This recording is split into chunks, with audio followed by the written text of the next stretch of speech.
മറ്റൊരു പ്രധാനപ്പെട്ട വാർത്തയിലേക്കാണ്. 2 ദിവസത്തെ സന്ദർശനത്തിനായി സ്വന്തം മണ്ഡലമായ റായ്ബറേലിയിലെത്തിയ രാഹുൽ ഗാന്ധിയെ തടഞ്ഞ BJP പ്രവർത്തകർ. പ്രധാനമന്ത്രിയുടെ അമ്മയെ അവഹേളിച്ചതിൽ രാഹുൽ ഗാന്ധി മാപ്പ് പറയണമെന്നാവശ്യപ്പെട്ടായിരുന്നു പ്രതിഷേധം. മന്ത്രി ദിനേശ് പ്രതാപ് സിംഗിന്റെ നേതൃത്വത്തിലുള്ള പ്രവർത്തകർ രാഹുൽ ഗാന്ധിയുടെ വാഹന വ്യൂഹം തടയുകയും രാഹുൽ സഞ്ചരിച്ചിരുന്ന വാഹനം വളഞ്ഞ് മുദ്രാവാക്യം മുഴക്കുകയും ചെയ്തു.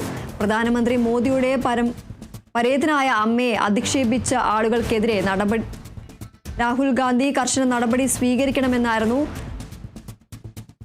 സ്വീകരിക്കണമെന്നും രാഹുൽ ഗാന്ധി അത്തരം ആളുകളെ പിന്തുണയ്ക്കുന്നതായാണ് തോന്നുന്നതെന്നും മന്ത്രി ദിനേശ് പ്രതാപ് സിംഗ് പറഞ്ഞു. രാജ്യത്തെ മുഴുവൻ അമ്മമാരോടും രാഹുൽ മാപ്പ് പറയണമെന്ന് ആവശ്യപ്പെട്ട അദ്ദേഹം വാഹനങ്ങൾക്ക് മുന്നിൽ കുത്തിയിരുന്ന് പ്രതിഷേധിച്ചു.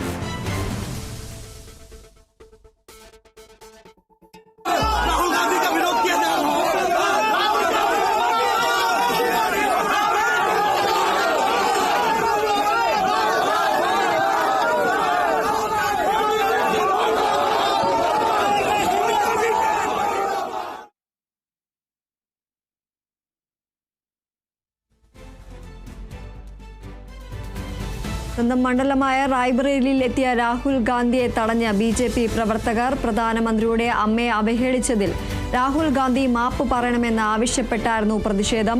മന്ത്രി ദിനേശ് പ്രതാപ് സിംഗിന്റെ നേതൃത്വത്തിലുള്ള പ്രവർത്തകർ രാഹുൽ ഗാന്ധിയുടെ വാഹന വ്യൂഹം തടയുകയും രാഹുൽ സഞ്ചരിച്ചിരുന്ന വാഹനം വളഞ്ഞ് മുദ്രാവാക്യം മുഴക്കുകയും ചെയ്തു. പ്രധാനമന്ത്രി മോദിയുടെ പരേതയായ അമ്മയെ അധിക്ഷേപിച്ച ആളുകൾക്കെതിരെ രാഹുൽ ഗാന്ധി കർശന നടപടി സ്വീകരിക്കണമായിരുന്നുവെന്നും രാഹുൽ ഗാന്ധി അത്തരം ആളുകളെ പിന്തുണയ്ക്കുന്നതായാണ് തോന്നുന്നതെന്നും മന്ത്രി ദിനേശ് പ്രതാപ് സിംഗ് പറഞ്ഞു. രാജ്യത്തെ മുഴുവൻ അമ്മമാരോടും രാഹുൽ മാപ്പ് പറയണമെന്ന് ആവശ്യപ്പെട്ട അദ്ദേഹം വാഹനങ്ങൾക്ക് മുന്നിൽ കുത്തിയിരുന്ന് പ്രതിഷേധിച്ചു.